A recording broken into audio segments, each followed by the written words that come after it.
states. In Kerala, a group affiliated with the Youth Congress publicly killed an ox as a sign of protest. In Tamil Nadu, a PhD scholar studying at IIT Madras was assaulted for protesting against the new notifications.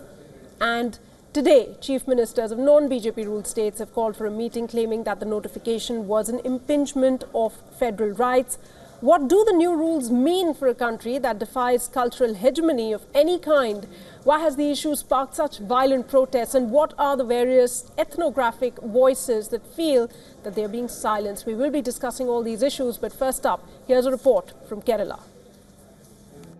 A letter to the Prime Minister, then letters to the Chief Ministers of all states, and now a meeting of all India Chief Ministers.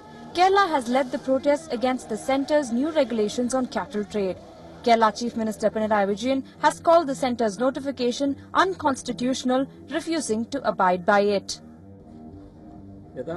We will consult constitutional experts and decide whether to approach the High Court or the Supreme Court. The notification is legally invalid. It is a state matter.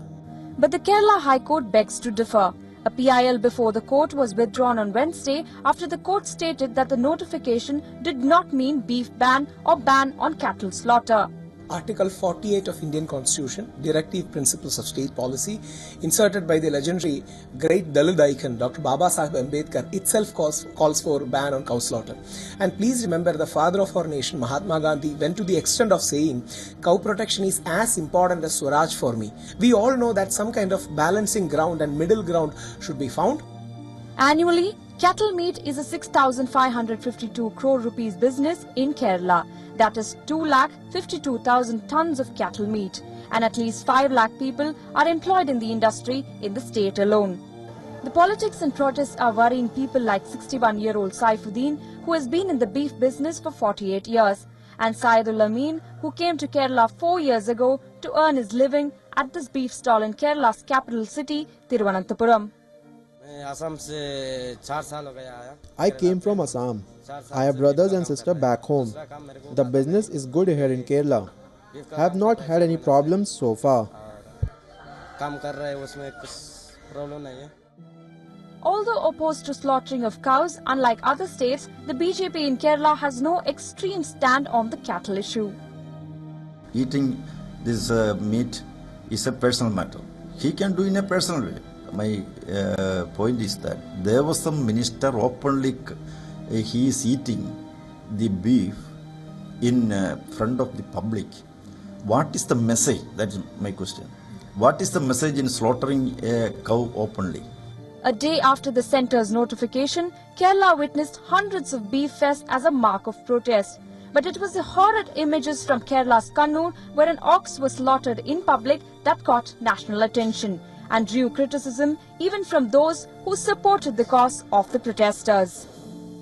The state has enough power to legislate on these kind of issues. I wonder why the central government is interfering into a state subject which is unwarranted and which is not acceptable to the people of Kerala. Beef, however, has not been on Malayalis' plate forever. It is only a recent addition, recall some.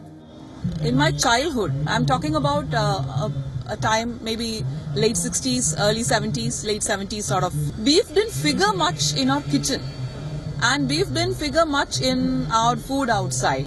But I think later on, beef started to catch up here because it became more popular as a street food and we started eating more of street food. Kerala's tryst with beef began only a few decades ago, but this state is always first in line when there's any anti-beef ban protest.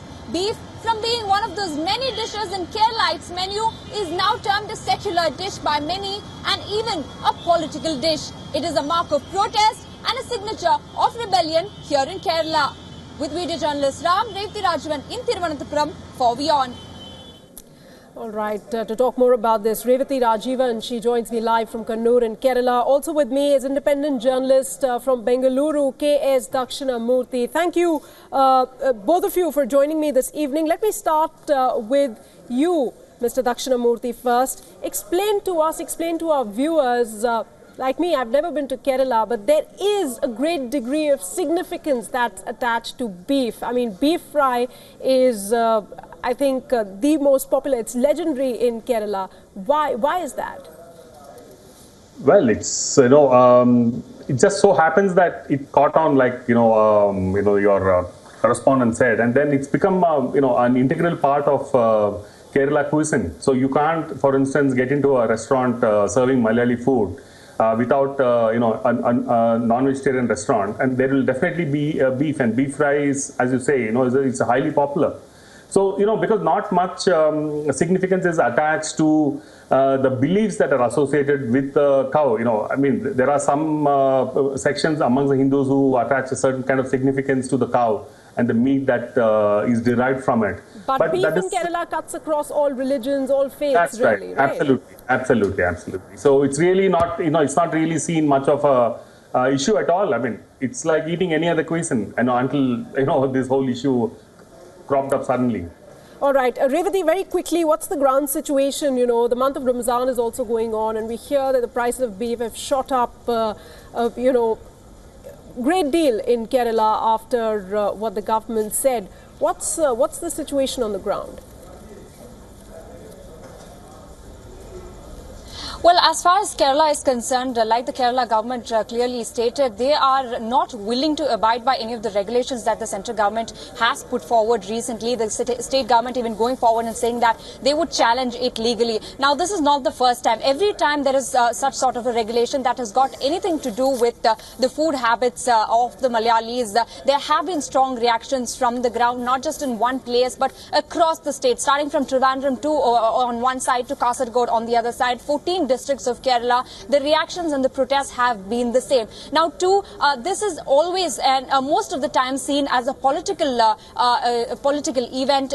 Beef sort of becomes a political dish here in Kerala because the centre, the Bharatiya Janata Party's presence in Kerala is not very much. If you have seen in the last 60 years, every term, either the Congress-led government or the CPM-led government alternately rules Kerala. They've not. It is only last elections that BJP even scored one seat in the state of Kerala. So it is always a political rebellion as well each time the centre puts out such a notification. So on the ground, the regulation has not really affected the people of Kerala. And with the backing of the government that is officially there, people are hopeful that this won't come into effect, at least in the state of Kerala. That's a sort of It's important to point out here, talking about politics. BJP's President Amit Shah, he will be visiting Kerala 2nd of June onwards, I believe, for 2 days. So that's going to be interesting to see what happens. But last question to you, Mr. Dakshinamurthy.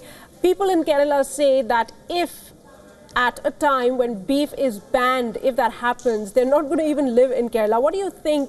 How do you think that will ever happen, A? And what do you have to say about the politics that's being played out as far as this issue is concerned?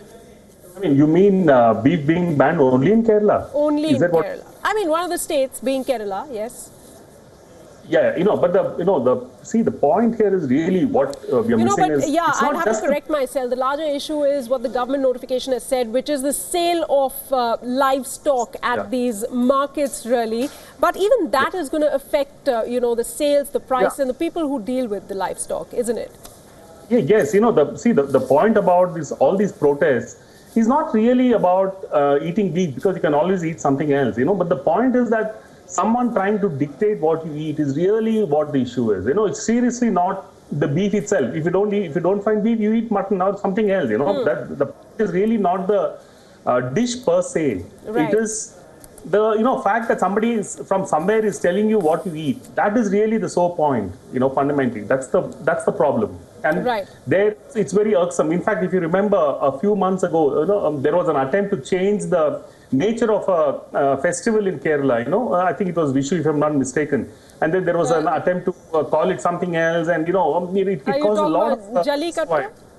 No. In Kerala, there was Kerala, there was this Vishu which was, I think, Vamana something. I mean, there was an attempt to change it. Change the festival into a Sanskritized version of it or something to that effect. Well, ultimately, Mr. Dakshinamurthy, people are talking about it. It's their right to eat. They choose what they want to eat, and perhaps that's the fundamental aspect of this. Then also the trade aspect of it, which is quite important, undeniably. Thanks so much for joining me here, Mr. Dakshinamurthy. I'd also like to thank Revati Rajivan for joining me with the very latest inputs from the ground. That's it then. This is me, Sana Khan, signing off. All the sporting action is coming up in a few minutes.